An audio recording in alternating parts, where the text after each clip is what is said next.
Hello everyone, today in Sangee's Cookery we're going to see how to prepare a bindi masala gravy. Bindi masala is a combination of onions and tomato mixture, and by adding the fried okra or the bindis along with some spices it makes it really special. Today, to make it even more richer, I've added some fresh cream as well as the cashew paste, and this goes very well with rotis, naans or any kind of jeera rice, pulao or even with biryanis. So before we go on to the recipe, if you are watching my channel for the first time or if you have not yet subscribed to my channel, I would request you all to click on the subscribe button and also click on the bell icon for further notifications. So let's go on to the recipe now.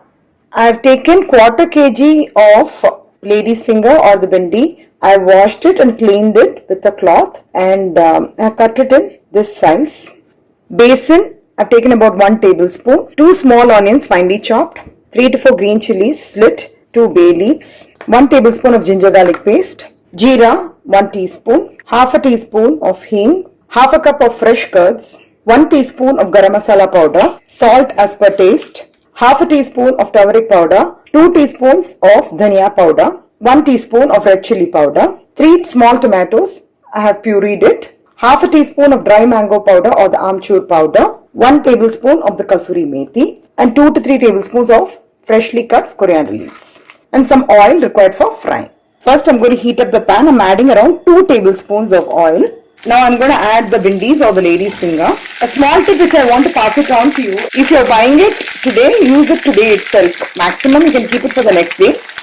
Especially for any kind of lady's finger dish, it is tasty when it is used fresh. So to this I'm going to add a little bit of turmeric powder and some chili powder, some amount of salt and fry for a few minutes.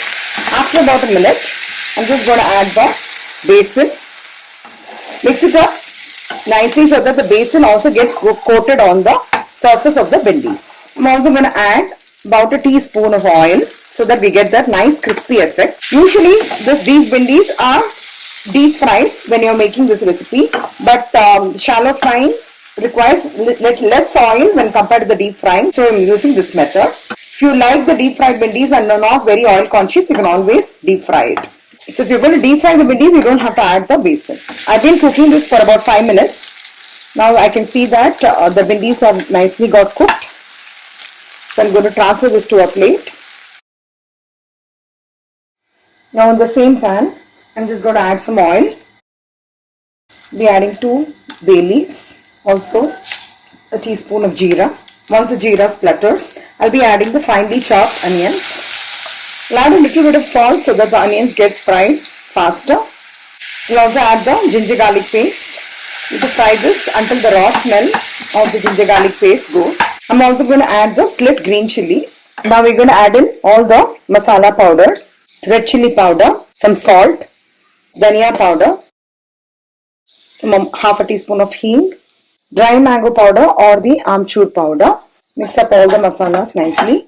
Now in the fried masalas, I'm going to add the tomato puree.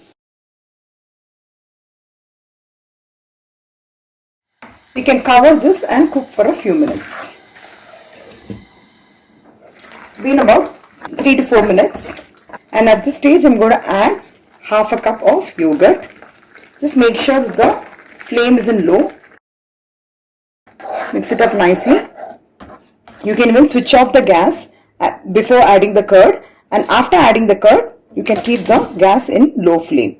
And now you can cover this again and cook this for about 3 to 4 minutes. It's been about 3 to 4 minutes. You can see that the gravy is nicely cooked in the yogurt, and you can see that the oil has come out from the sides. Gently mix it. Let it be on low flame for a few minutes. In case you want some extra richness, you can always grind soaked cashew nuts in mixie and add that paste. So I'm just going to add the cashew paste. Mix it up nicely and cook it for a few minutes. Now you can see that the gravy has come to the desirable consistency. You can always adjust the consistency of the gravy by adding some hot water. Now this is the right consistency. Now I'll be adding the fried bindi which we have kept aside. I'm also adding finally a teaspoon of the garam masala powder Also, some kasuri methi and some finely chopped coriander leaves. And we can switch off the gas. Last but not the least, I'm just adding some homemade fresh cream or the malai. This is optional again, so that is the reason I did not tell in the beginning. But this is going to add to the extra richness and flavor of the bhindi masala. So the very delicious bhindi masala gravy is ready. And if you're going to make the recipe in the same way I have prepared, I'm sure your family members are going to ask it more frequently. So I hope you'll all try out this recipe. And if you like it, please share it with your friends and relatives. Have a wonderful day.